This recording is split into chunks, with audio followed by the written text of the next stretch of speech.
But I'm probably going to be petty. I mean, obviously, we're going to talk about... Look in my eyes. Mm-hmm. Go ahead.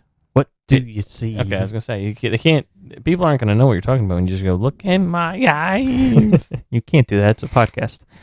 Well, no, I mean, like, that's not enough lyrics to be like, oh, I know what they're... I see. You go, what do you see? That's when you're like, oh, yeah, he's doing that. So I guess we'll get that out of the way first.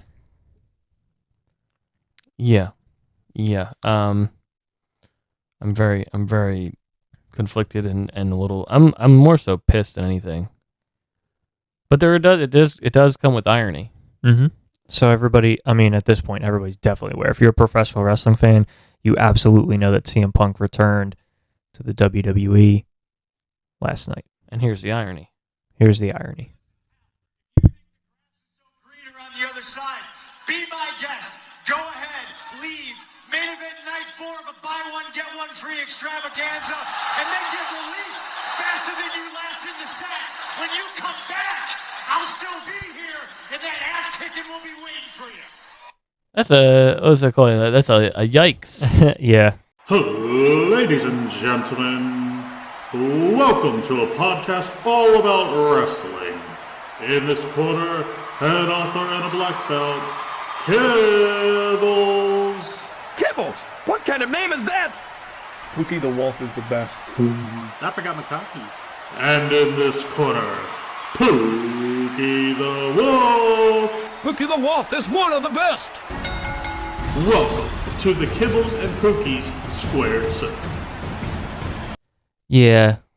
Well, so here's the thing, right? Like, it's weird. I'm so I'm literally broken down into two where I'm like, you know what? I've been watching WWE. It's not as bad as it used to be. Right. It's quite enjoyable to watch. So my thought with that is that does Punk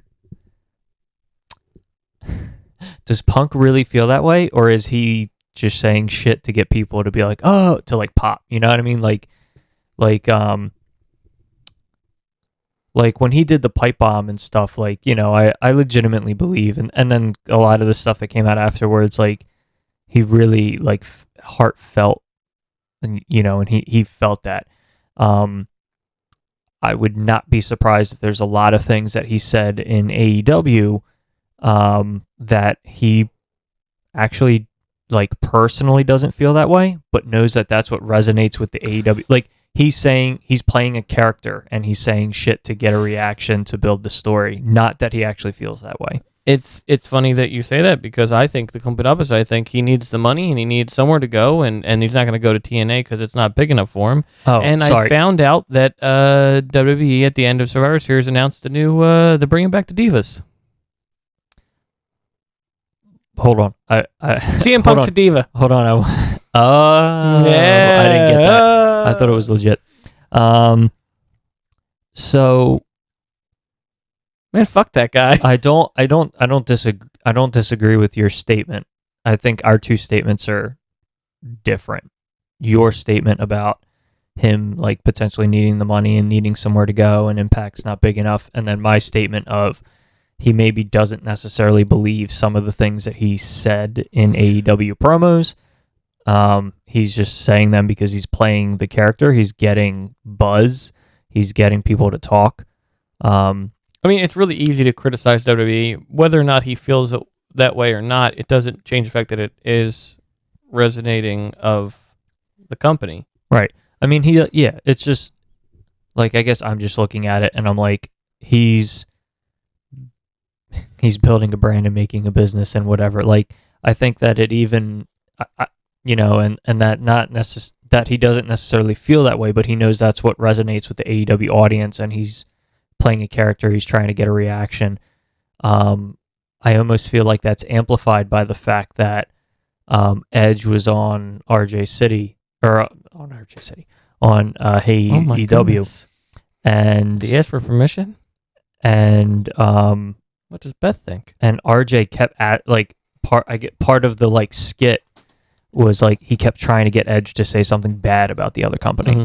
And I'm like, yeah, because that's what drives for AEW is that's what drives people ratings and for people to talk about it is them shitting on the other company. Do you think that's not? See, I don't think the company thrives off it. I think it hits a chord with people who stopped watching WWE because of the fact that they're tired of the product, and it goes, yeah, fuck them. You know what I mean? Yeah, I mean, and it's interesting because that's what I mean by like CM Punk is playing into that's what the AEW fan base wants, and that doesn't mean that he necessarily personally feels that way about it. Clearly, WWE has some things to offer, and money, and being able to do certain things like we also can't neglect the fact that just like 4 months ago we almost had the Elite jump ship. Like we were that close 4 months ago, 4 or 5 months ago. So from what? From the Elite going to WWE. I don't know if when was that confirmed? So prior to, forget if it was All In or All Out, there was a week. I don't even remember this. I'm sorry. There was a week on Dynamite where Hangman, Kenny Omega, and the Young Bucks. It might have been more than 4 weeks. 4 months. It might have been. The BCC thing? Might have been. Okay. It might. No, I think it was after that. I'm pretty sure it was in the summer. The 4 of them were in the ring, and they were like, "The All Elite is staying here in AEW," and like that was it. Like they won a tag match, and then that was what they said on the mic, and that was it. And then they had come out in subsequent interviews. Like I think one of the Young Bucks did an interview with like ESPN and stuff where they said that they had talked, and they said that they had talked and they had gotten contract offers and had been in talks with both WWE and AEW, and that they had agreed that wherever they were going to go together. And they said that it was not. So I think it was Matt Jackson or one of the Young Bucks did the interview, and he had said that until the very end, there was never a unanimous decision, which means always at least one of them wanted to go to WWE. And he even explicitly said that there were points during the contract negotiations where him and his brother were on opposite sides, where like Matt wanted to stay and Nick wanted to go. And then in the end, they signed an AEW contract. But there was absolutely a huge possibility earlier this summer that the Elite, all 4 of them, were going to go to WWE. Oh, okay. Kenny, the Bucks, and Hangman. I mean, like I understand it with Cody. I think what happened, my thoughts going into Saturday. Keep in mind, Saturday night wasn't even a thought to me. Last night was not even a thought that would be. I was excited for Randy Orton to come back. I was excited for him to come back, do a match, be there, be the shocking thing. The Punk thing really kind of not ruined it for me, but it kind of left me with conflicting feelings because of the fact that not only do I feel as if I'm more leaning towards AEW, I wouldn't say I'm an AEW fanboy, because there's people like LA Knight and Rhea and Becky Lynch that I like to watch, and even like, New Day. There's groups out there that I like to watch in WWE, but for the most part, I like the product and the atmosphere of AEW better because there's blood and there's it's more realistic, more adult, and it's less of a modernized or a media mainstream kind of thing, and it kind of just annoys me that way. I think it's so weird that I feel that way, considering that the product is on the base level is the same. They're getting hurt the same way. They're doing the same things, but it just feels like there's less of a real heart to WWE when I watch it. Now, last night I was so conflicted because I was like, yes, I do like CM Punk, but I'm also kind of pissed that there feels like there's a lot of things that he starts with people, and there seems to be like we're supposed to like. For me, I feel like in my head, I'm like, you fucked up.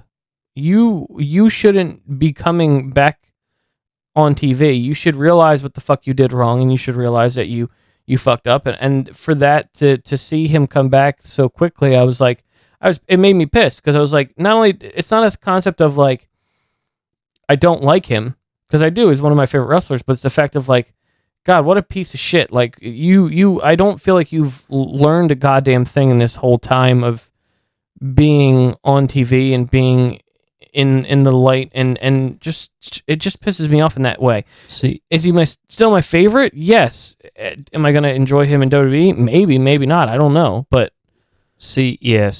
that's part of where we differ.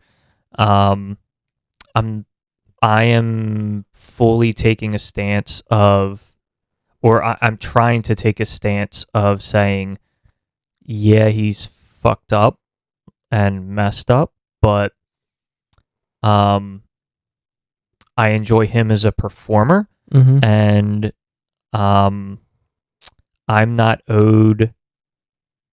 a fan, but I'm not owed an explanation or anything for anything I know any of the. So like in my head, I'm like, did we learn anything from this? Did you learn a single fucking thing from this? Not saying that he's going to fuck up again. Yeah, but you're also like angry, saying like, there's no way he's learned anything. You don't know that. No, I don't. I'm not saying that. I'm saying it seems a little early. Not saying we need to take a 7-year break again, but I'm saying that like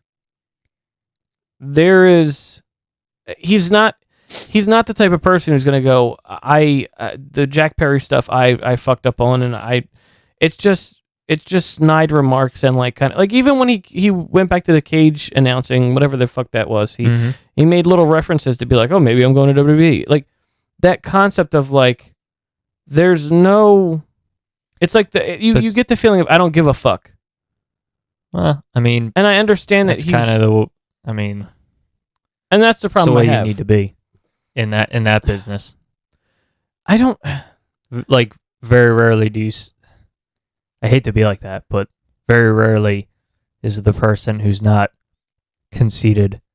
But that's what I'm saying. Make like it as a star. There's an example already.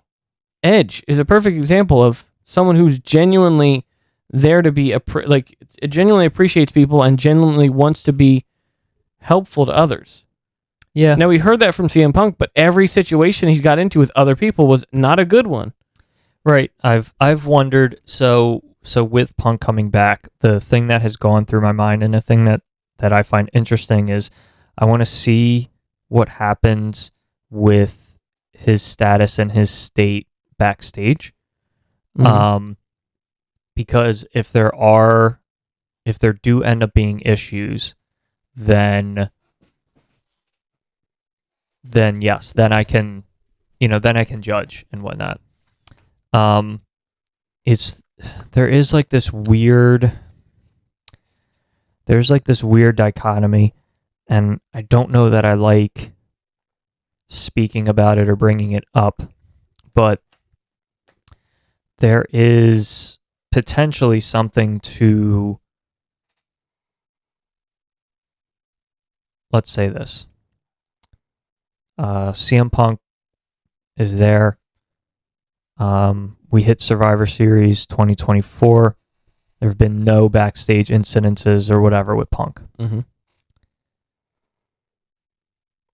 It makes you, if that were to be the case, it would make you almost go back and say, did CM Punk potentially have merit in what he was talking about? Because the original blow-up was him, like, if you think about it, some of the words he chose, like, I'm working with a bunch of fucking children who, instead of, like, talking to me, are fucking going behind my back and talking to dirt sheets and saying this and saying that. Is there, like, if, just saying, I'm just using hypotheticals, right? Because I'll go both ways on the hypothetical. If he has issues, then, like, yeah, it's him. I'm totally behind you. Like, I'm not going to deny it or whatever. If he goes for a long time and doesn't have an issue, then man, that really speaks that there's some backstage issues going on with AEW. Yeah, but see, this is the thing. I already find it hard to believe because of the fact of the stories that come from, was it Chris Jericho and Edge, or Edge and Chris Jericho? One of the two told a story about him back when he wasn't wrestling. You were getting about how like he got all pissy about them wanting to watch some hockey game, and they're like, and look at him now getting so up in arms about the Blackhawks because he took work very seriously. There's stories you see of like this Okay, weird, like, yeah, I remember that. Yeah. there's that story, and there's also Rob Van Dam has a story about him being kind of like trying to be a locker room leader when no one really kind of gave him that merit. I feel like all his actions aside, I'm not going to say that there's anything wrong with him, but I feel like there's a lot of situations where he's so far up his own ass that he makes problems for himself. That could be said. Now, you're absolutely right. The hypothetical of him being in WWE, also the fact of there's nothing really that like when he went to AEW. Yeah. I thought Powerhouse Hobbs, Darby Allin, all these people he could fight. I can't think of anybody I'm excited for to have him fight. The only thing I can think of is Rollins, and that's because he once called him a cancer, and I want to see what happens there. Yeah, I think Rollins is someone I'm excited to see him face. I think Rollins would be really interesting. Honestly, I agree with whoever it was in the text thread that said there's your WrestleMania Night 1 main event, Rollins and Punk. I wholeheartedly believe that. God, I don't know if it'll be their first match. They could have other matches leading up to it, but I do really feel like Punk Rollins is going to be your Night 1 main event. I would fucking. It also doesn't help. I'm sorry, I'm gonna go on this long rant, but it also doesn't help that my biggest WrestleMania memory, I loved keeping it untainted by the fact that it was last CM Punk's WrestleMania, and I was like, we went to that, we saw him wrestle Undertaker, and then he was gone. Now he might be at a WrestleMania again. I'm like, well, there goes that, and whatever. That's for me. That's a me thing. Mm-hmm. But also the fact that if they give, and they probably won't. They better not. If they give him that title, I would be so pissed to be like, he has. I mean, in terms of the WrestleMania thing, I get it. Like, we were there, and then Taker lost the next year, and I was like, I was there for Taker's last win, and it was CM Punk's last WrestleMania. I was like, man, I was there for Taker's last win, and then he went on and did like 3 or 4 more WrestleManias, and I was like, I was there for the last best win of the streak. Yes. Anyway, should we? Do you want to divert? Go and talk about something else. I don't know if there's anything else. I mean, there's a lot that Survivor I could go Series into. in general, I think was good. I'm just talking about in general. It doesn't have to be Survivor Series. But I mean, like I wanted to talk about a lot of matches. Fucking Mama Ripley looked great. Io Sky is a crazy bitch. Yeah, that was really weird. The trash can thing you talking about? She's done that before. Yeah, but like I was like, what the hell is she doing? Yeah, That's still crazy because you can't see shit. Yeah. And I was like, I can't believe she's doing this spot. It's just on blind faith.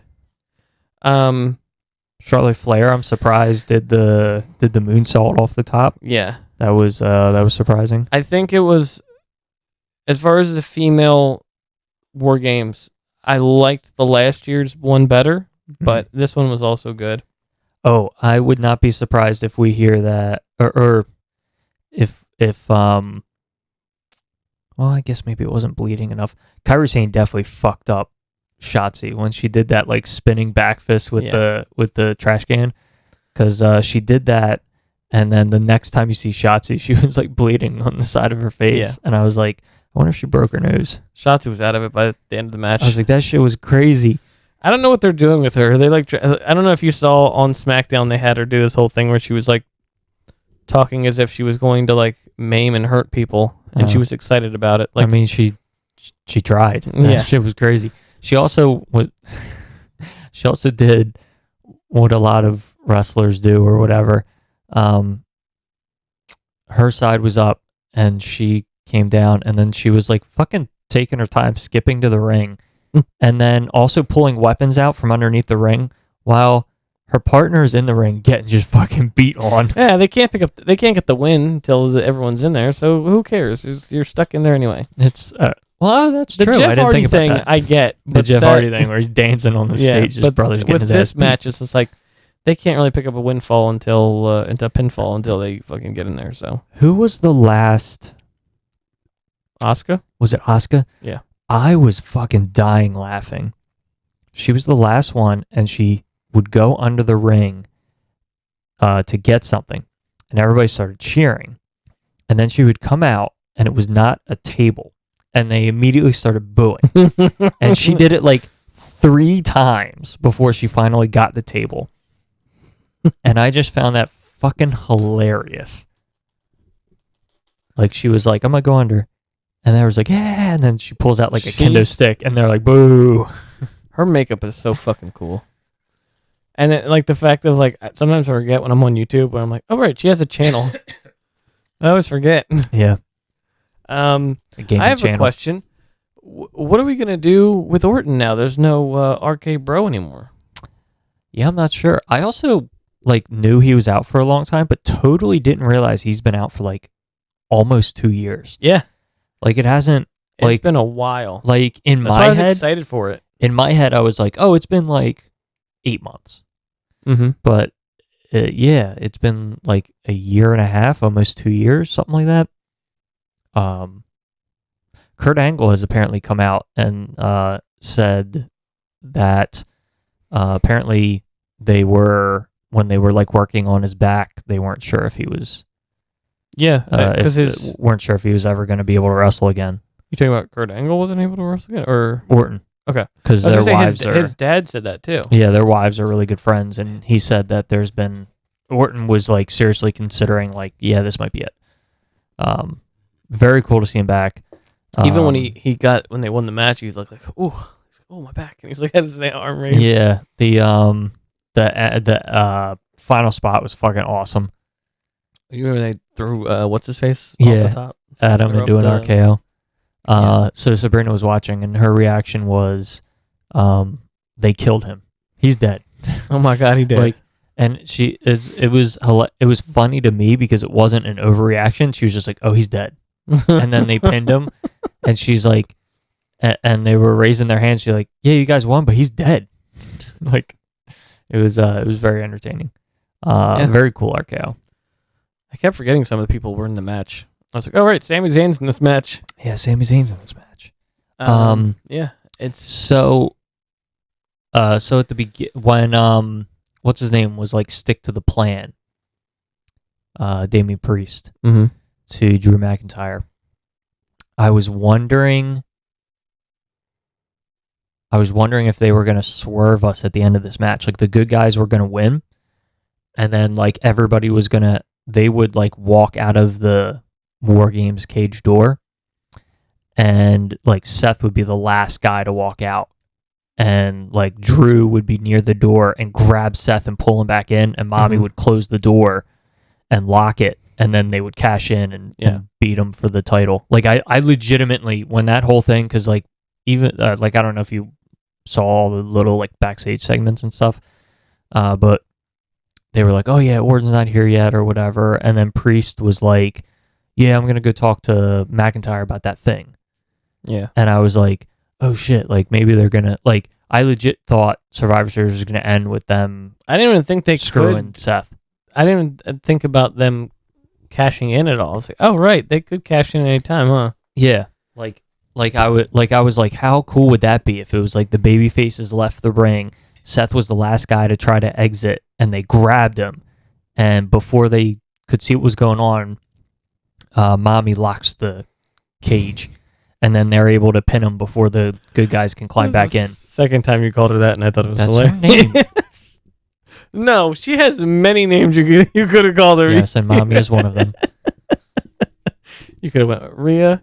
You could have went with Ripley. You could have went with the Eradicator. You could have did Eradicator. anything. The Annihilator. The Aussie.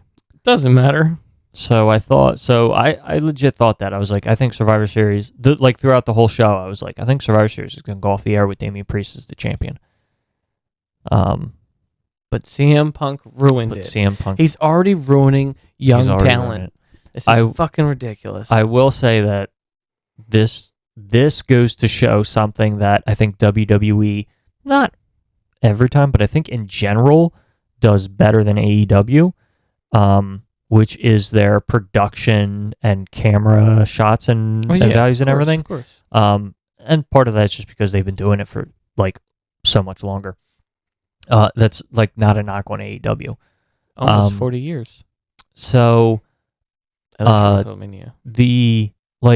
the fact that they did that backup, like I loved how they did it, that backup pan shot, and they had the little trademark thing at the bottom, like you legit thought it was going off the air, and the fact that they weren't close up on the wrestlers to see a reaction.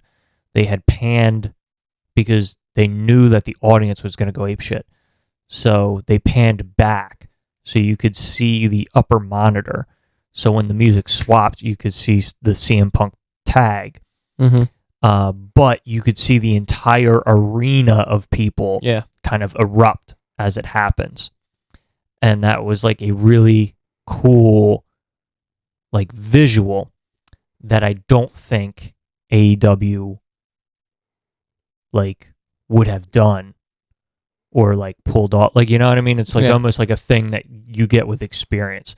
So like I do want to give it up to like production in terms of like whoever decided that should be the camera shot and everything was like really well done, regardless of how you feel about Punk or anything. Like the production of how they of how they filmed it. And like I guess I have that perspective because I film and I like film and photography and stuff, so like that's something I noticed and appreciated.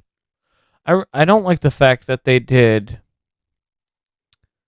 the whole Randy Orton thing at the end, because then it's like, and then they did the CM Punk thing. I'm like, yeah, but also Randy Orton's back. Like I was more excited for Randy Orton to come back than I was to be like, oh cool, CM Punk's back, cool. How did you feel about the Randy Orton not being there so his music could hit for him to come down to the ring? Did you like that? That's exactly what I'm saying. Like I liked that concept, and I hated the fact that it kind of took away from. It felt very odd to me to be like, we're going to announce it's Randy Orton, and then the whole show we're going to have the good guys and the bad guys talk about how Randy Orton's not here yet, and then he's not going to stand in the cage. Like it was strange to me because I guess because like I'm a wrestling fan, and I was like, and in my head I was like, the only reason that they're doing this is because the individual wrestlers don't come from the entranceway. They come from the cage, so their music doesn't play. And they want Orton's music to play when he walks down to the cage. Yeah. Like, that's the only reason they did that. But I don't remember. Were they saying that he wasn't at the arena. Yet? Yet. Because I was saying, if they were like, oh, he's not coming at all, like, they like had the concept of like, they don't know if he's showing up. Like, that would have been like, I don't know. That's basically, they were like, he's not at the arena. We have, like, that's kind of what they were saying to Cody, was like, he better show up. Yeah. Like, that's what they kept saying. And then the match started, and he still wasn't there. And I was like, okay, they just really want to hear, they just really want voices to play and have him walk down to the cage, which is more shocking to Rhea Ripley than anybody. Yeah. Because she stopped what she was doing. Which is fine. But it's like, if you're going to do that, then for this year, just don't do the shark cage thing. Have every guy's music play and they come down to the ring. Like, yeah. And then you don't have to do this whole like, he's not at the arena yet, hopefully he shows up. There weren't that many matches, were there? 5. Yeah, I feel like there weren't any. I mean, it was still like a 4-hour show with 5 matches? Well, I mean, I saw enough advertisements, but other than that, yeah. Zoe and Rhea Ripley was pretty good. Yeah. The female one was pretty good. I must have missed something. Were they Dragon Lee and Santos Escobar. I thought it was Carlito. He attacked Carlito and injured him, and then Dragon Lee took his place. I don't know if they did that for some reason to make this go longer, or if Carlito's actually injured. That's weird. Because they shot the angle on Friday, so I was like, maybe Carlito's actually injured, and they needed to like write him out of the match. That's not cool. So Dragon Lee took his spot. That was good. Yeah, I mean, other than that, it was a pretty, it was all right. The Miz thing was weird. It was very What part? weird having the Miz be the face, and people were totally into it. Was he? Because, didn't he cheat or tried to cheat? He was totally the face. Oh, because people were you mean because people were cheering? Oh, didn't he Well, low blow he did, Gunther yes. at one point? He That is was he's the face in the story. He was also the face in the match. They were absolutely cheering him. Like, he low blowed and hit the skull crushing finale. People legit thought he was going to win. he was going to win, and they legit were cheering for Miz the whole I match. can't get behind him, man. There's something I about, can't either. It's very weird. It's like, and it's not even because Gunther is just in general. I never really appreciated Miz. I never, like you were a fan at one point. I was a fan at one point. Yeah. I could never get behind him because it's just like it's as long as he's been in wrestling, I still see him as some fanboy who wants to be something he's not. Yeah. I was really behind Miz when he did when he had the first when he won the Money in the Bank, and then he was leading up to and then having his first world title run. The first world title run really wasn't that great. I like the stuff he did with Cena, but they had like this whole, like, for some reason they had him fighting like, what was it, Ric Flair and Jerry Lawler and stuff, which was like an odd decision that really didn't make him look that strong. But in terms of like character, who he was, what he was saying, what he was like standing for, was like what made me gravitate towards him.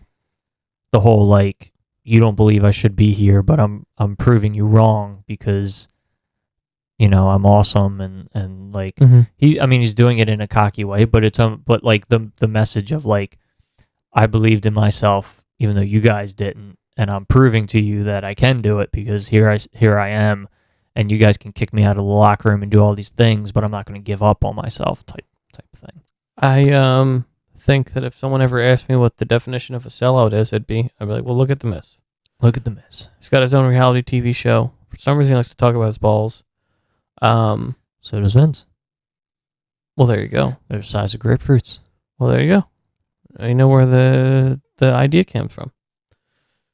But also, That is probably where that idea came Vince from. likes to make fun of people with disabilities. So That's also true. I didn't think about that till I said it, but yeah, that is probably where that idea came from. Absolutely. I could see that being something that's like, let's just say he's got big balls. He's got big balls. And they'll joke about him having small balls. But his wife will have his balls or something. I don't know. Yeah. Yeah. So I wanted to bring up, what did you feel about the Continental Classic so far? Interesting. I found that Everyone's got 3 points. Well, all That's of them not have true. 3 points. You know what I mean? everyone can't have 3 points. The people who won the fucking match, okay? Don't I mean, that's how the point system works. semantics, okay? So I didn't see the ones that were on Saturday. Oh, fuck. I I know didn't even who- watch I know- Saturday. I know who won. I just didn't watch the matches. Oh, I forgot about that. I wanted Um, to see Randy Orton so bad. the matches that were on Wednesday, I found what's his name, Jay Lethal and Swerve to be the best of the 3 matches. Mm-hmm. And the one I was most interested in, because I'm very interested in Swerve, I feel like him and Jay Lethal had a really well worked match. I love John Moxley, but I just cannot seem to get myself to give a shit about Jay Briscoe. Wait, Mark? Mark Briscoe. Mark, right? Sorry. That's yes. the one who's still alive, right? Like, I loved Jay and Mark as a tag team, and I just find that I can't get myself to be invested in Mark Briscoe as a singles competitor. Uh-huh. and I What about like they were like, Roosh here's the and Jay match and White? here's the main event, and I was like, okay, so Moxley's gonna beat him, and it's gonna be an okay match. It's really weird. Like I went in thinking like, oh, I definitely know who's gonna like. It's a shame. Who's gonna win all three of these matches? Yeah. Yeah, I liked- you didn't watch Collision. You said I didn't watch. okay. I'm gonna look that up. I did see who won the Continental Classic matches. Oh, Also, interestingly enough, Bryan Danielson didn't have one yet.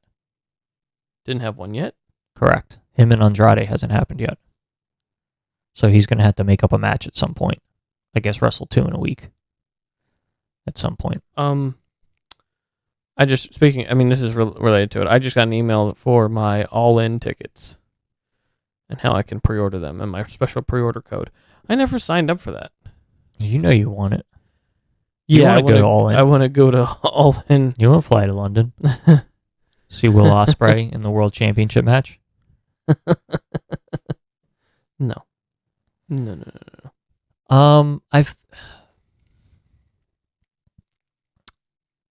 So the Continental Classic has been good so far. I think that it will increasingly become more interesting as time goes on, because obviously then there'll be the other of the matches will have happened, so then the matches will have a bigger significance, because it'll be like it could, you'll eventually get to a win or you're out type of situation, even though it's not a single elimination. Yeah. I do think. I'll leave this because I have a thing I want to do. Yeah, I just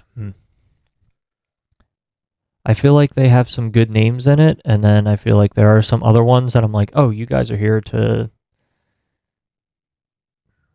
But I guess that's how it would always have to be with a round robin tournament. Like, I don't know. Like, I feel like I'm like, oh look, there's Roosh and Daniel Garcia and Jay Lethal, and you guys are clearly here to lose to every big name that's in your bracket. Yeah. Like I was like, okay, Jay Lethal's in there. Okay, that means Jay Lethal's absolutely going to lose to Moxley, Swerve, and Jay. And then maybe he'll win against Mark or Rouge. If Brody King beat Eddie Kingston, does that mean he already has the ROH titles, or is that he has to wait until whoever wins the whole It's tournament? whoever wins the whole thing. I was confused about that part. Eddie Kingston. So was I, but they thoroughly. ended up, they made that a little clearer. I love the concept. I just so far you're not too interested I'm in not. it. Yeah, I guess because it could have been way. It's not that it's not good, because the matches are good and I like the concept, and but maybe if we had put a couple different people in it, I would be way more excited. Yeah. We have. I just was looking at it. Wednesday on Dynamite, Mark Briscoe versus Roosh, Jay White versus Swerve, and John Moxley versus Jay Lethal. Eddie Kingston will be on December 2nd against... Sorry, Bryan Danielson will be fighting Eddie Kingston on December 2nd. Okay. And Daniel Garcia versus Andrade Iguodolo. And Claudio Castagnoli is fighting Brody King on Saturday as well. So yeah, I don't know. No one. I mean, I'm like, I want Swerve to win it. There's no one really else that I'm like, yeah, woo.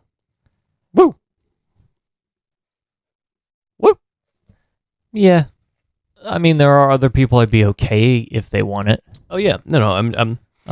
But I do feel like Swerve should win it. I do have. So I thought about this earlier today, and I haven't really fully thought about answers or whatever. But I was like, what if we did a quick questionnaire on the Continental Classic, and you can give your answer, I'll give my answer. How so? So, for example, the first question will be, how do you pronounce Andrade Iguodolo? Okay, so first question. because I think we'll get at least one person, maybe two, but there'll be at least one person who goes through the entire tournament and doesn't get a single win. Who do you think? Danny Garcia. Oh, really? Yeah. See, I thought Jay Lethal. What stupid dance is going to be. Although I guess because of the people that are in Danny Garcia's bracket, I could see him over. See, my original thought was Jay Lethal. Lethal goes the whole tournament without a win.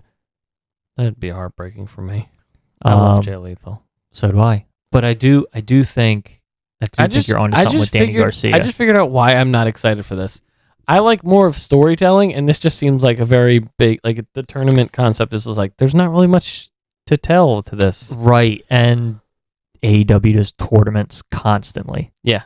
And that's why it doesn't feel that special. And I hate the tournaments. I hate the tournaments because I'm like, there's no story behind it. If they were doing story behind it, I'd be like... Right, so I think there will be more story as we get a little further into it because there are different point values for winning, losing, and tying. Mm-hmm. So I could totally see a world where, like, I'm just going to pick a name. Could totally see a world where, like, Swerve, if Swerve needs a win and not a tie to be in the top spot or whatever. And so, like, you know, you get to the point where it's like 5 minutes remaining in the match, and like Swerve like starts to like really pick it up because he's like, I can't tie because then I'm not in the top spot. I have to win. Yeah. And it, like, there's like story in that sense. There's not story in the other sense, but if Swerve beats Moxley, I'm like, okay, you're just setting him up to beat a lot of the champions. Just fucking put him in the title, like a title match. Right. I wanted to talk about that. I'm already so tired of Samoa Joe and MJF already. Yeah, I do like the... So I'll say this. I thought Joe's promo was fucking awesome. Usually is. I loved that he was like, I'm not... Like, I like that he as a heel, because the babyface always does this, the heel doesn't do it. I like that him as a heel was like, I don't want you bitching and moaning, so I want to fight you at 100%. I'm going to see you at World's End. And I was like, okay, that makes sense. That's going to be the end of it. And then he like adds to it, and he's like, so I'm going to watch your back the whole time. You're my bitch. And when like, no, he said, you're my property. And he was like, one thing that people know about my property is I don't let other people touch my property. And I was like, this is like a really, like, I could totally see a world where like somebody tries to like fight MJF or like just gets in an argument with him. I mean, the devil thing will work really well with Samoa Joe versus whoever's the devil is, or like him taking out all those big dudes. Like they try to do whatever, and Joe fucking like, I could even see like a thing where like he gets in an argument backstage with somebody, and like MJF, and so like Joe is like it doesn't even turn physical, but Joe's just like, I'm choking him out, like fuck this shit.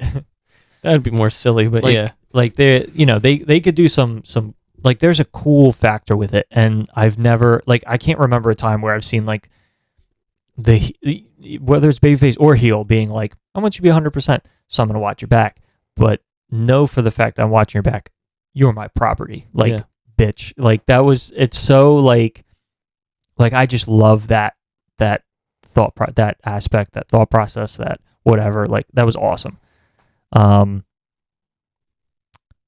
I do really want Joe to win at this point. Yeah, I want Joe to win because there's the story. Joe wins, he goes off and does whatever. MJF blames Cole, turns on Cole when he comes back. That's it.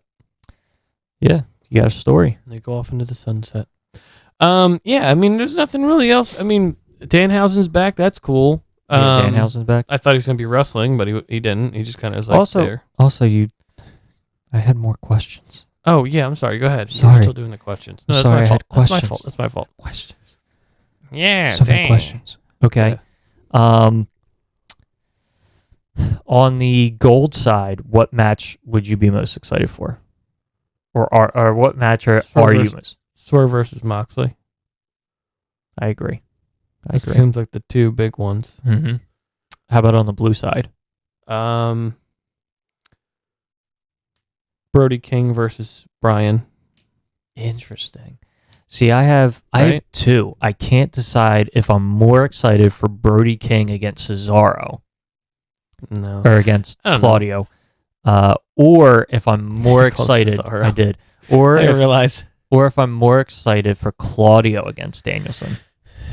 Yeah, that one would be exciting too. I don't know. I think it'd be fun to see Brian Danielson try to take on someone big like that. Yeah. Those are the ones I'm most excited for. We did the who. Okay. Do you think there's somebody who gets through? Now, this doesn't mean that they have to win. Doesn't mean that they win at the finals. But to get to the finals, do you think there's somebody who goes undefeated? I hope Swerve Strickland. Swerve? I hope he wins it all, really. I hope it's not something they give to Brian Danielson just to be like, he's leaving soon, give it to him. Yeah, I hope so as well. I could see Brian. There's definitely a seniority. It's like with Moxley. Moxley gets a lot of seniority, I think, with a lot of things, where it's just like, Moxley's going to be on, or Moxley's going to, and I'm not saying Moxley's not a good wrestler, it's just the fact that, like, it's his, for I guess, Tony, he's like, well, Moxley's a big draw for a lot of people, so he's going to keep on using them. Yeah. I'm wondering if Brian Danielson is not going to go undefeated in the tournament, because I mean, maybe it could be something just as simple as he wasn't medically cleared yet, but it's just very interesting that the Brian Danielson match is the only first round match that hasn't happened. Mm-hmm. And so it makes me wonder if like they're setting it up for there being a week where his match is a show. I shouldn't say an entire week, but a show, whether it's Dynamite or Collision, where his match is the only match. And because of that, they want to build stakes around it. So then it becomes that situation where it's like Danielson has to win. He can't tie and he can't lose, or he doesn't go to the finals. He has to win. Like, because of how the point system makes sense and all that. So like, it just makes me wonder if there's like a story reason why his match is the only match that hasn't happened yet. I don't know. This whole thing's very weird to me. I've never watched a G1 before. Who would you like to see in the finals? Swerve, because you say you want Swerve to win. Who do you want to see Swerve fight on the blue side? I think it'll be Swerve and Moxley, the final two from the gold, and I think Brian and Claudio will be the last two on the blue, and I think it'll be Brian versus, I guess Brian versus Swerve. Okay, so you think it's they fought before though, didn't they? Yes, they fought on a Dynamite for number one contendership of the TNT title. Yeah. So very interesting. You said you think it's going to be Swerve and Danielson. Yeah. Would you prefer it to be Swerve and somebody else? No, that seems like a good match. Like, Brian, as much as I'm not a huge fan of him, he's always makes amazing matches. I always think about like him versus Hangman or him versus Omega. There's so many good matches he's had in AEW alone that I'm just like, I'm not going to be dissatisfied with that. There's part of me that... What's your opinion on that? There's part of me that's wondering if I would prefer to see Swerve and Claudio in the finals. Yeah, I mean, that would be a good one too. I could see that as well. Yeah, but I think Danielson's going to be in the finals because he wants to do a tournament like this. He's not doing the G1. So I really do believe that part of this whole thing is because he can't do the G1, and so they're trying to G1 for him. So are they gonna do that every year in the Continental? Maybe. I don't know. What else do we have to look forward to? Tony Storm is champion now. I liked what they did on Dynamite with them being like her being playing in the movie star gimmick and being like the champion, and then she like comes out and she's like, oh my god. Yeah, I thought that was funny. But yeah, it's I don't know. I feel it's fallen off for me as far as AEW because of the fact that Collision's hard to watch when I'm busy most Saturdays. Collision was always going to be a hard show to watch because it's Saturday night. Like, Saturday night. like just in my head, I was like, that's just like a really poor time slot, and like, I don't know. I guess because I'm also thinking like I feel like the summer is like just going to be like a huge hit for them. Like in terms of like losing ratings, like summer is going to be terrible for them for You think? Saturday nights. Yeah. I mean, I Between go back people, and like, watch going it, away but on I don't vacation watch and it this and that. live. Yeah, their live numbers for a Saturday night show are always going to be poor. Like it's I'm also a poor. you're also a poor. I'm a bad And their ratings will be worse than normal this week because you're going to have people who are watching Survivor Series. I think overall after Full Gear, I think MJF has made like it's just a bad taste in my mouth. I'm quite done with him just being in the main event scene and like I don't know. It could be because Adam Cole's gone. That was really working for me. It was like, when was he going to turn on him? Yeah. But now it's more of like it's just him. Yeah, there's not. So I will say this. I feel like in terms of like match excitement, AEW does have some match excitement going on because of the Continental Classic. Like there's a number of matches that I'm excited to see. Mm-hmm. But What I would have feel been like- fun is putting like Sting in there. Yeah. Because then you're like Sting versus Moxley, Sting versus Bryan Danielson, Sting versus Swerve. But there's a weird but I don't feel like there's a lot of like story or anything really going on that's really catching my eye. I think there's a lot of things that are overrunning their course. A perfect example is I was looking at or scrolling through Instagram this morning, and apparently like on Collision, Powerhouse Hobbs did a promo, and he was basically like, I'm coming for you, Chris Jericho and Kenny Omega, and Don Callis was standing next to him, and I'm like, Jesus Christ, can we fucking move the fuck on from this? Jesus Christ. It's so weird. Like, it seems like I am so done with this goddamn rivalry. Did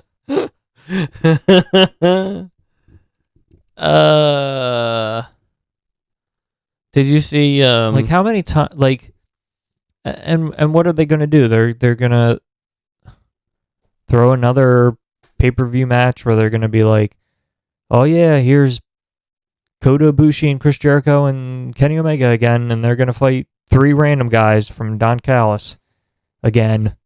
Yeah. Like, I am so done with this Don Callis, Kenny Omega, Chris Jericho thing. Move the fuck on. Maybe they're waiting for Guevara to come back. I guess. Supposedly they said he was going to come back, and then he didn't. I think they were hoping he was going to be ready for That their weird street match. fight. Yeah. But Yeah, they need to move the fuck on. I'm so done. They need to pop out Luna Guevara and get him back in the ring. Yep. Both of them. Yep. Get both of them back in the ring. Exactly. So here's something I want to bring up, Go ahead. because you were talking earlier about like AEW and how you kind of like the overall product better. But then you were also talking about how like feels like there's a lack of stories and I have a lot of it. I have a lack of interest. Yeah. Right. So I wanted to bring up something that I'm not saying they've done to perfection, and I'm not saying they've done it enough to get me back to actually watching the shows weekly. But I will say WWE has done a significantly better job this year with doing an angle that makes me want to tune in the next week or to the next show and see what is going to happen. So like I'll give you examples, right? Like earlier this year, right? We had the Royal Rumble where Zayn turned on the Bloodline, and that had me wanting to watch Raw or SmackDown that week. Yeah. Because it had me wanting to tune in to see what the next thing with that was. I feel like I had the same thing with when Jimmy and Jay turned on Roman. Yeah. They turned on Roman, and I was like, fuck, I really want to watch this week to see what happens. Yeah. I really wanted to tune in the week after Jay and Jimmy beat Reigns in the tag match. Yeah. I had that same feeling when so as much as, whatever with Punk, right? I have to admit that as a performer and how I feel right now, I still like him. Like I want to tune in to see what he's going to say. And because of what happened, more than likely watch the rivalry between him and Seth kick off. Yeah, and there was, and I think they did a really. Now I don't know that they're doing a good job of capitalizing on it, but they during, and there were some stupid things that happened with it, but they're doing some really like good work with Shinsuke Nakamura and what he was doing with Seth Rollins earlier this year with like, oh, I know your back's hurt.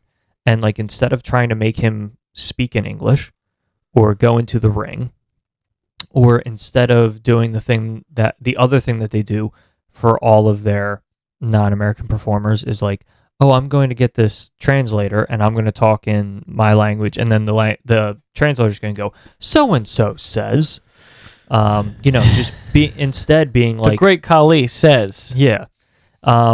Instead of that, they're like, okay, no, we're going to put together these really good backstage promos and things of like showing him training in martial arts and training on working the back and all these things. And he's going to speak in his own language and we're just going to subtitle it. Yeah. Like it's Triple H realizing that the hand holding needs to stop. Right. And so I have to admit that like WWE in general is doing a better job of making me want to tune in to the next show. Absolutely. To make me watch. And I feel like AEW, not that AEW is not doing it, because they are doing it, but they are not doing it consistently enough. Yeah. And driving things forward enough to like consistently make you feel that way. That devil thing is the same as what WWE was doing with like Roman Reigns and all that stuff, but I don't think they're using and utilizing the devil stuff enough to be like, I need to know who this is, and then the devil is like, yeah, I want to know who it is, but the devil is not doing anything interesting enough to make you want to tune in next week to find out what the devil is going to do. Instead, they're going, hey, look at this Continental tournament we're doing. Yeah, and to like bring it back to like, because the MJF and the devil is like their like biggest storyline right now, and to basically be like, the devil doesn't attack somebody every week, which is okay because maybe that like makes it too tiresome. But they've attacked he hasn't attacked anyone. 2 or 3 times. They haven't attacked anyone since the Acclaimed. That's a while ago. That's a good couple months ago. The Acclaimed was what, 3 weeks ago? Yeah. And then before that, it was... Who was the last person? Just Jay White. I don't think they've jumped anybody else Yeah, other than Jay White. And the Joker, or the Joker, or the Devil. He is the Joker. He is the Joker. The Devil is also not saying anything in promos. He's not showing up in the ring. He's not showing up backstage. He's just in a blank. So like, the Devil's not doing anything interesting enough to be a reason to tune in for the next. They have the wrestling stuff down. They need to get the story down that makes it compelling enough to watch it. Right. Unlike the opposite, where I find the stories compelling with WWE, but the wrestling like meh. The novelty of, oh my god, this dream match. Yeah. for AEW has worn off because they've gone through a number of dream matches, and also just using that as your ploy to get people to watch only works for so long. The last good match I saw on TV with WWE was, and this is telling, Mustafa Ali versus Dolph Ziggler versus AJ Styles for number one contendership of something. And that was a great match. I think it was Dolph Ziggler. It might be somebody else. It might have been Bronson Reed. I don't remember. But anyway, I had a question for you. Yep. Do you feel that what is coming up out of WWE right now feels very black and gold NXT? Yeah, it could be. It feels like does it feel, do you feel that the fingerprints of Triple H on it? Yes. I also wouldn't be surprised if we are potentially slowly building to and I'll say slowly because it's also not going to be like this, right? It's going to be like an up and down movement, and like you're going to plateau for a little bit. Oh. I would not be surprised if we're also potentially moving towards a WWE, I don't want to say resurgence, but a renaissance, if you will. Like, they've got Randy back, they've got Cody, Seth's great. They've got a lot of women in the women's division. That's great. They just brought in CM Punk. The Roman stuff, like is not great, but at some point somebody's going to beat him, and it's going to be a big deal. And then hopefully they'll like capitalize on the person that beats him. LA Knight is moving up. So like I wouldn't be surprised if we're and Gunther, like I'm really thinking, I really like to see Gunther in a high level spot in 2024. I think it's going to happen. Like off a cage? Yes. That'd be a high level spot. That would be a high level spot. So I wouldn't be surprised if we're potentially moving towards this like renaissance of like a really good era in WWE where it feels like there's a lot of stories that are going on and things that make sense, and the wrestling is, while it will never be as good as AEW, it is good and exciting, and the stories are compelling that make you pull into those matches. I wouldn't be surprised if in 2024 or 2025 there is like a lot of hype around WWE. Do you think with the... And we also have to admit that while I will say personally, I don't think it's going to happen, we also have to admit that there is a total possibility that MJF jumps ship next year. I think it's possible. Do I think it's likely? No. Is it possible?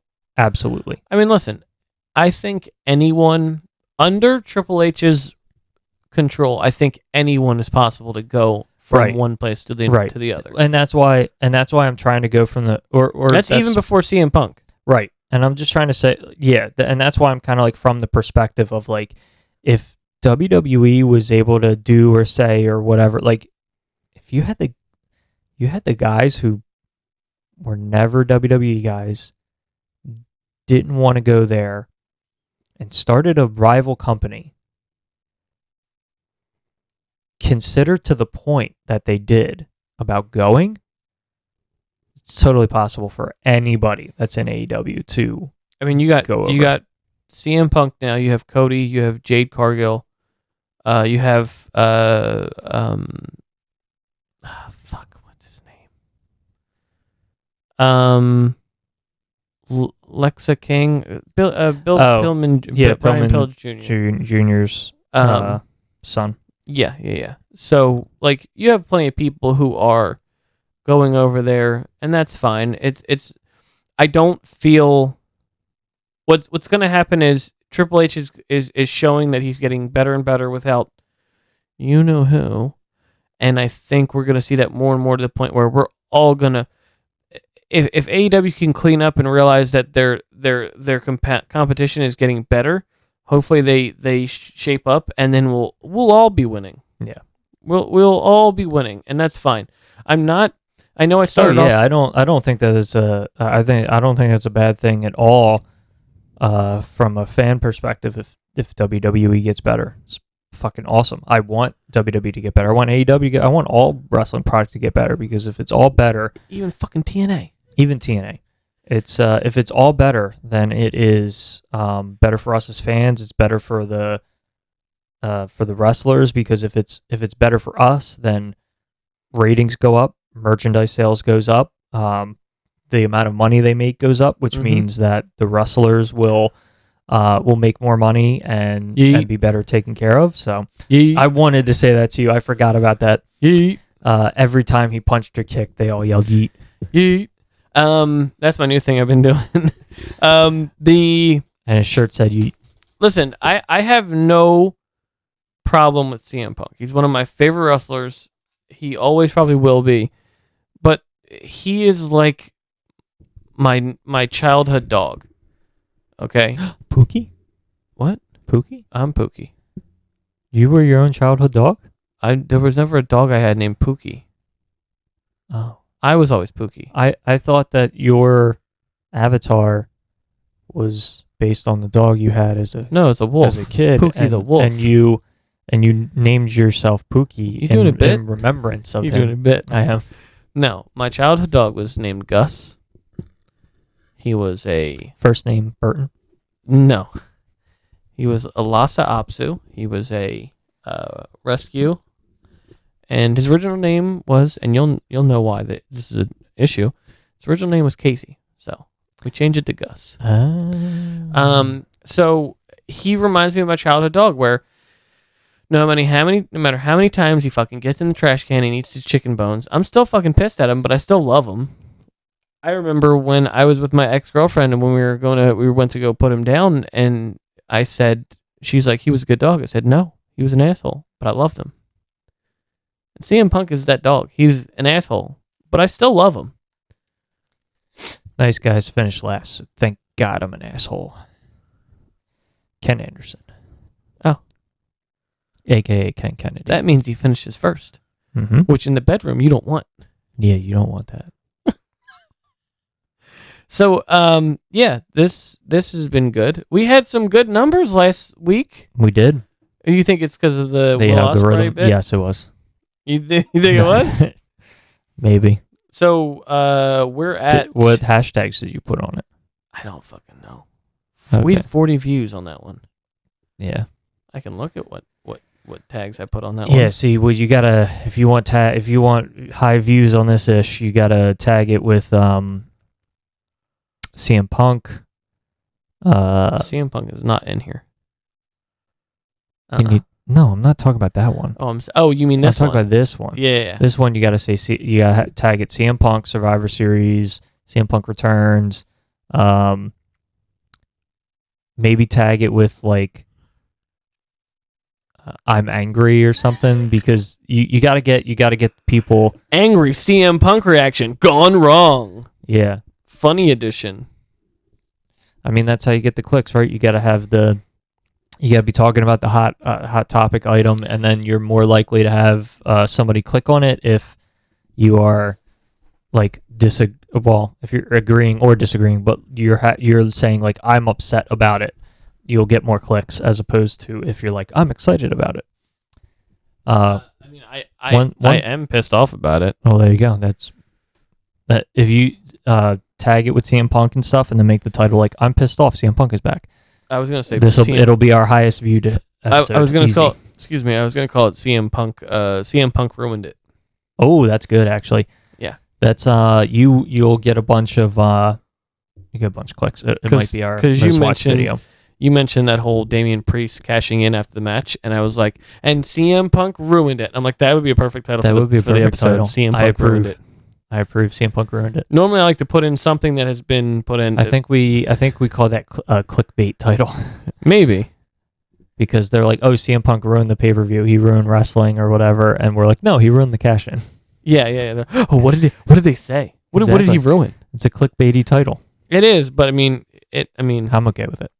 I think that idea that you had was good, but they're not going to go that far to be like, Oh no, we have to cash in. I think they're trying to wait for the right moment to have him cash in. They are. I don't know. That's where That my would've head been went good. as I was like, oh, he's going to cash in.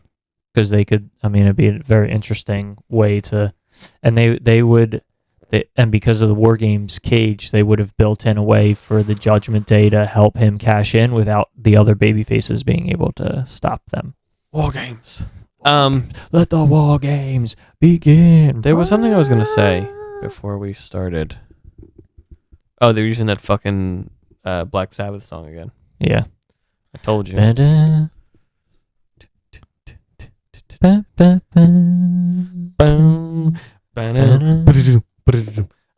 So there was something. Whoa. Huh. No, that's Yeah. that's What is it good that's for? the wrong song. It is? The Black Sabbath song, that song. What was I gonna say? God, you Sorry. fucked it up. Yeah, Sorry. you fucked it up.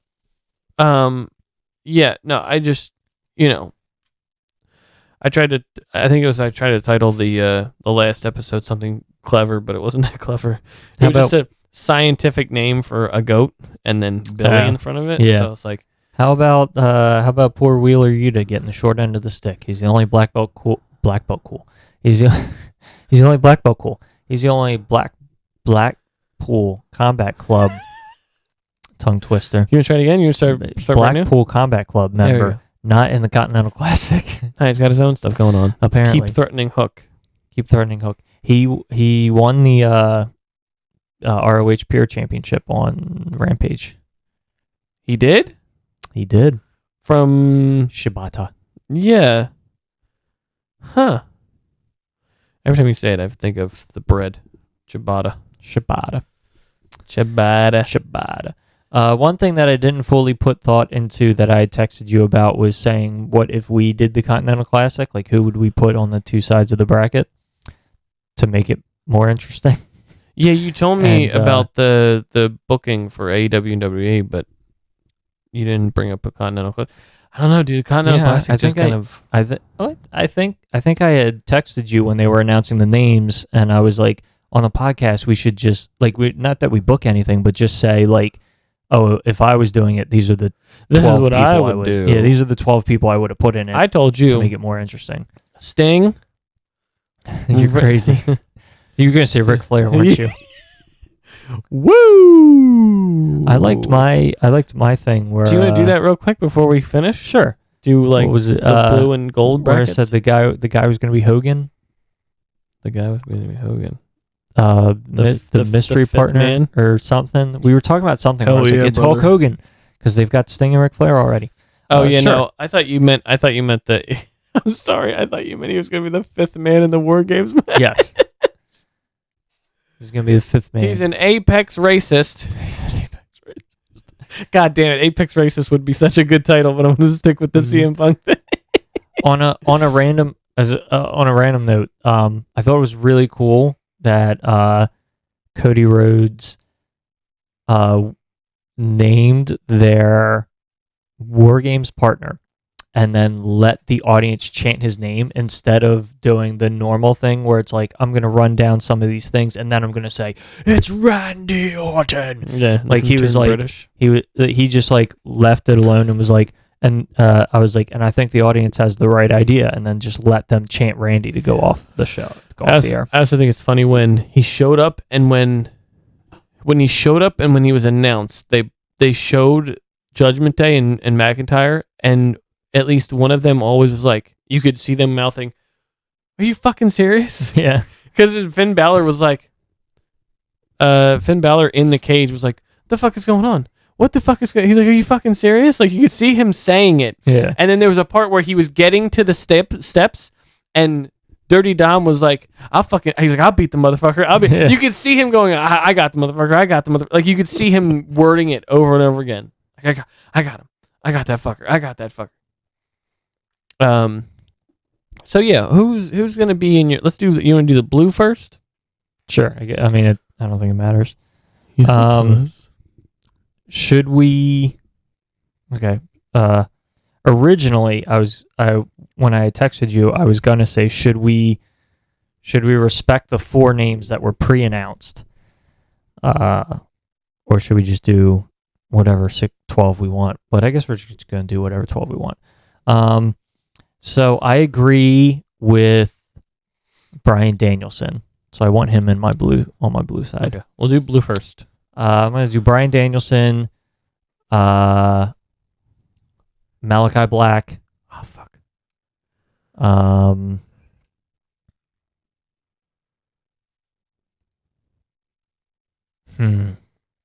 Who else would I put in there? You weren't even fucking ready for this. That's what I was saying earlier. Oh, did you want me to go first? Do you have names? I have names, yeah. Fucking damn it. What I was trying to say earlier was I had texted that and then you never responded. So I assumed we weren't going to do it, so I didn't prepare. I'm sorry. Okay, I'm going to do Bryan Danielson, Malachi Black, Yes. and I will put in Danhausen. No, just kidding. Darby Allin. Okay. I'm scrolling down the roster page because I like him. Jay Lethal. Okay. What am I at, 4? You might have named 5. Okay. Bryan Danielson, Malachi, Darby Allin, Jay Lethal. You named somebody else. All right, I'm gonna put Takeshka. Okay. So we're 5. And I will put Hangman Adam Page on that side. Okay. That'll be my blue side. I had Brian and Malachi. I had Brian Cage. Ooh. Who was the other person? Penta. And then I had 2 others, and I forget who the 2 others were. Adam Copeland. And who was the last one?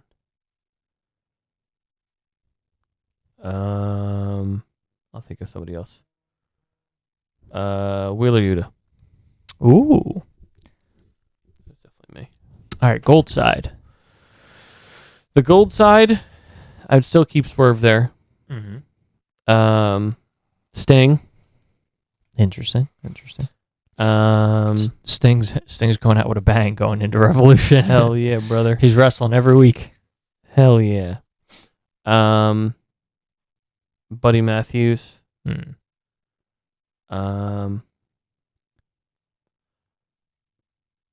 Probably Commander. Just because that would be fun. What was that? How many was that? 4? 4.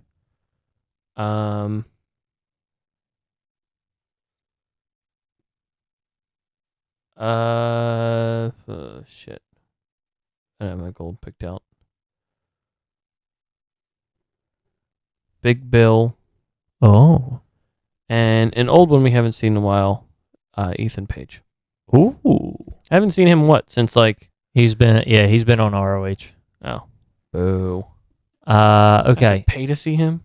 I'm going to keep John Moxley and Swerve. Okay.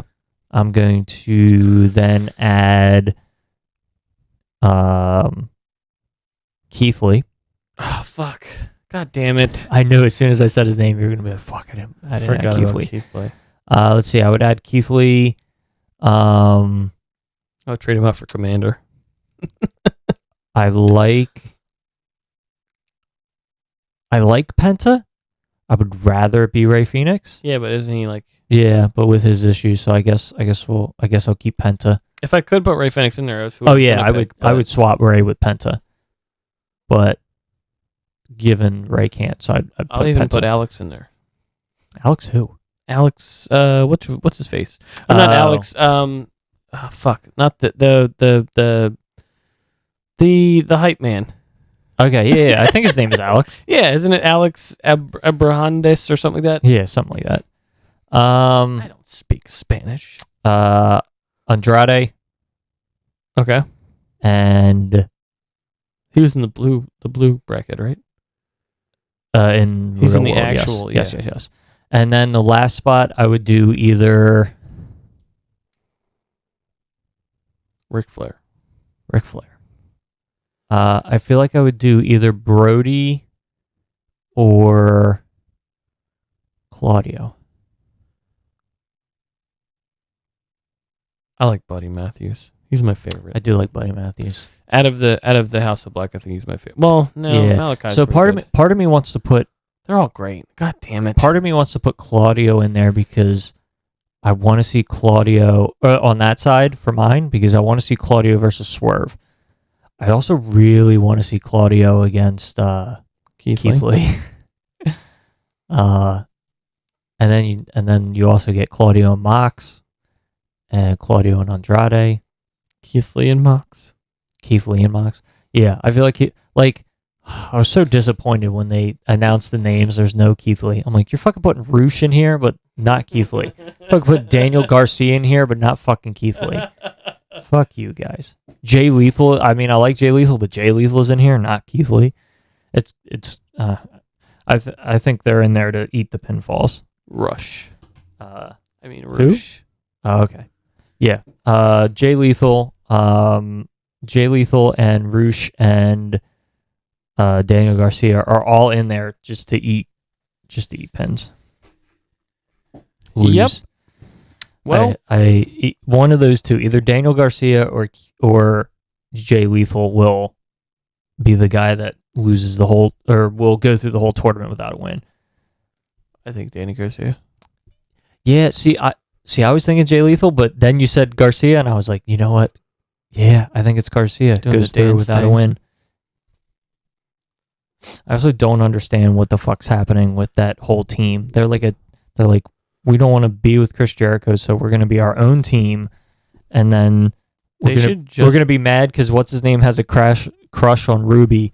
None of us are paying weird. None of us are paying attention to Anna Jay, and that's annoying her.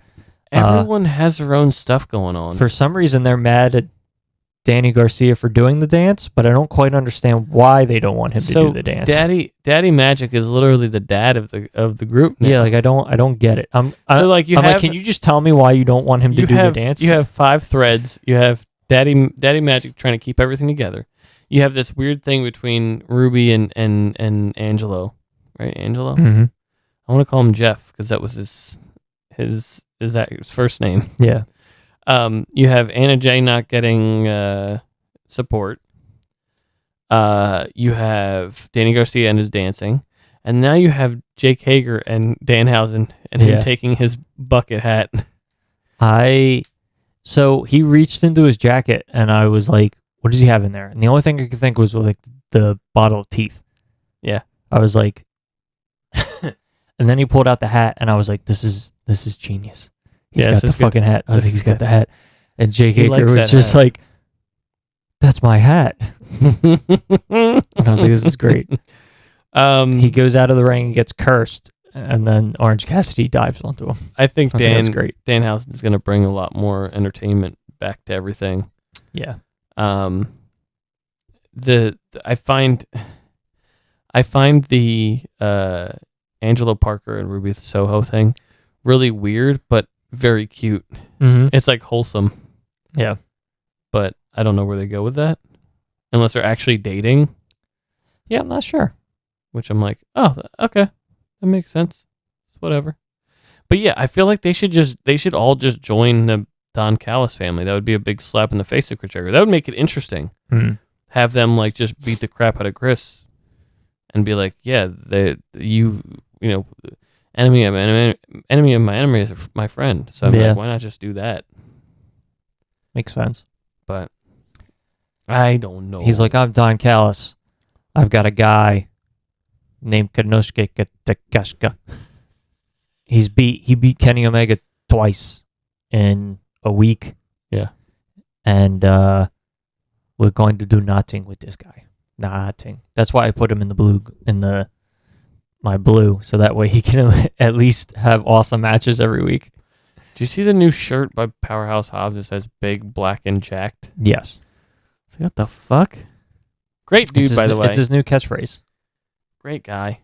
What a great guy. I met him. He's a great guy. Great fucking guy. But anyway, I think we got everything situated.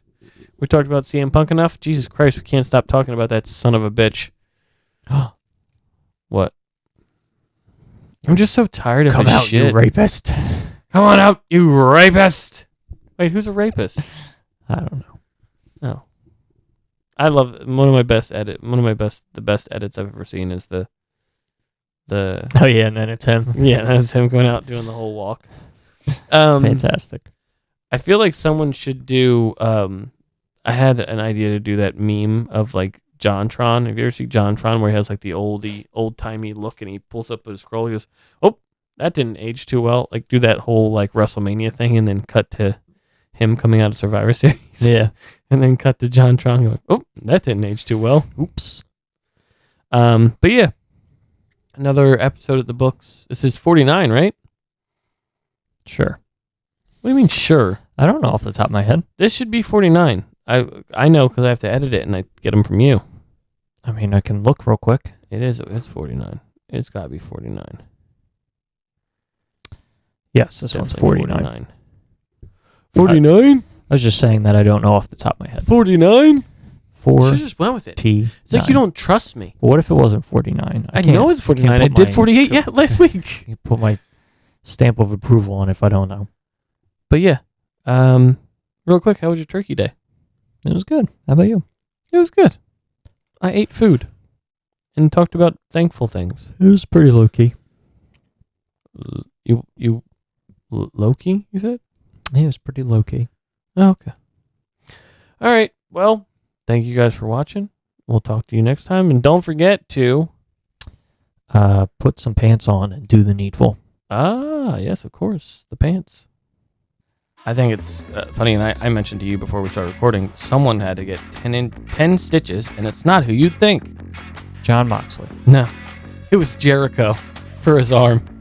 Oh, yeah, I forgot he got his arm busted open. They had an article, What Culture had an article, and they're like, one of the AEW wrestlers had to get 10 stitches. I'm like, oh, well, obviously it's Swerve or Hangman. Yeah. And nope, they're like, Chris Jericho for his arm. I'm like, oh, okay.